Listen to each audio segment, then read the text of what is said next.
They are against preventing crime. They are fighting us.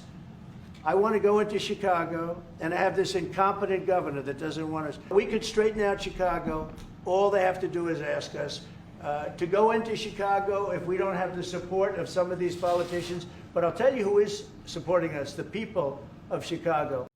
All right, Illinois Governor J.B. Pritzker is set to meet with community violence intervention leaders in the Windy City this afternoon as he vows to fight President Trump's plan to send in the National Guard, as well as ICE operations that could begin in the city as early as this week. Joining us now, Chicago Alderman Nick Sposato, who's lived in Chicago for 67 years and I believe feels very passionately about what needs to happen next. Welcome to you. So do you want the president to bring in the National Guard? Thank you, Sandra. Thanks for having me on the show. Believe it or not, I do not want to see the National Guard. I certainly want to see ICE here cleaning things up. But the National Guard on the streets of Chicago, I just don't think is a good idea. I wish the governor and the president would sit down and figure out what kind of help they could give our city. And that's what we need. We need more police officers, more money for police, and that'll help us a lot. So. All right. So do you want help?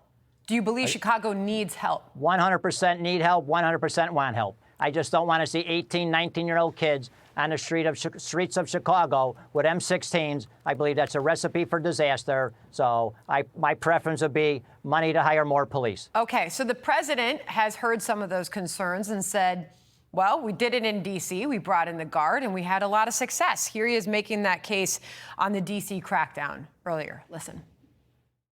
72 people were shot. Last week, 7 people were killed. The week before that, 5 people were killed and 21 people were shot.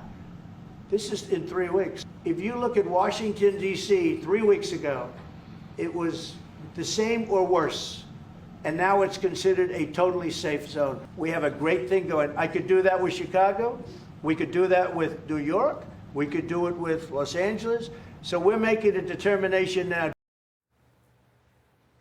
So, Nick, he says that it's working there. So why couldn't it work in your city? Well, I don't know what, I mean, I think they have no policing power, so that's one of the big problems. So we certainly need help. I want help. I hope the president's people are watching this and they reach out to me and a couple of other aldermen that think we need help and work something out. But the president and the governor need to talk and figure something out to get something done to help the residents of Chicago, especially in the crime-ridden neighborhoods. I really feel for those people that aren't getting any help. They can't walk out their doors. Their children are getting killed. So, yes, we need help. I just think the National Guards on our streets is not the answer. Okay. Well, perhaps you'll offer more clarity on why you don't believe the National Guard is capable of carrying out a task of securing a city and making it. I mean, this is one of the jobs of the National Guard, to be able to efficiently do that. I believe this is you questioning their ability to do that. This is Dick Durbin, a Democrat on President Trump wanting to send in the Guard. He, too, is against it. Listen here. I certainly think what President Trump is suggesting, moving into Chicago with troops without invitation or without approval by the local officials, is a serious constitutional mistake. If this president wants to help us reduce crime, we'll work with him. But this notion that he is going to invade Chicago, put military checkpoints in that city, for God's sake, that's just an outrage. And I hope that others will join us in protesting it. With all due respect, I mean, this is not a new problem in Chicago. I'm born and raised there. This has been happening for years. And a result of so many fleeing, the property taxes have doubled and tripled just to continue to bring in government revenues.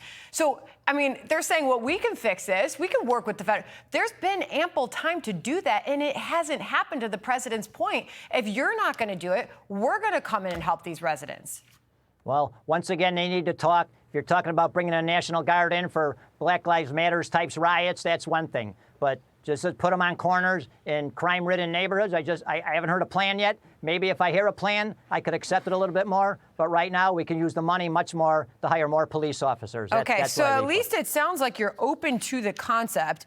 And right now, I know yeah, sorry, go ahead. Sandra, I keep saying all the time, I just wish they would talk. They would sit down and talk instead of trying to out-clown show each other. That's all this is about. Okay. Let's sit down and talk, and this is what we need. Please help us. Would you like the governor of the state, Pritzker, to call the president and invite him in?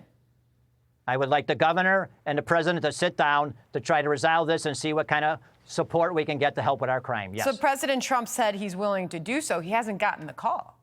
Yeah, I don't know how it works. I don't know who calls who first. They're playing a game of chicken, it appears to be. So let's somebody pick up the phone. I'm more than willing to be the middleman to pick up the phone and call both of them and say, come on, you two, get in a room. Let's work this out. I'm sure you Let's would. make this safe for Chicago. All right, so and just to clear this up, because I believe it's the first time you and I have spoken, you are an independent. You were a Democrat turned independent. Why?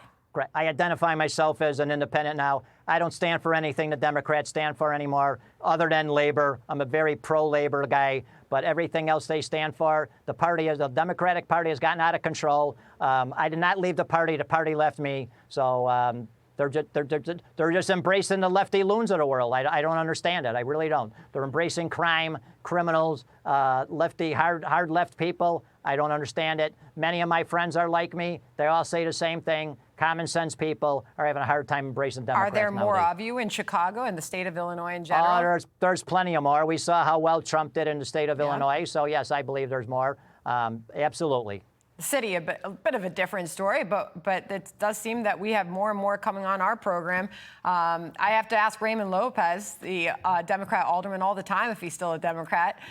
So far still, but he says he has to think about it because of what's happening. Ray's trouble, just like I am. You know, I abandoned him a few years ago. I said I'm done with him. Other than the labor issue, supporting labor, that's it. That's the only thing I have in common with All him. right, Nick, come back soon. Good to have you on the program. All right, thanks for having me. Hey, Sean Hannity here. Hey, click here to subscribe to Fox News YouTube page and catch our hottest interviews and most compelling analysis. You will not get it anywhere else.